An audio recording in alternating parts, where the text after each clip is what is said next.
Yo una vez me hice un reel donde salía vestida de Shein y dije, voy con un bolso de 20 euros de Shein y conduzco un Lamborghini. O sea, es que no me extraña que me digan que soy una vendehumos.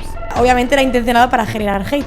Bueno, pues si hubo hate, es como, eso es mentira, no ganas tanto dinero porque vas vestida de Shein y no sé qué. Y la gente no entiende que no por ganar dinero tienes que ir vestido de marca, ¿sabes? O sea, tú puedes ir vestido bien incluso con ropa menos costosa.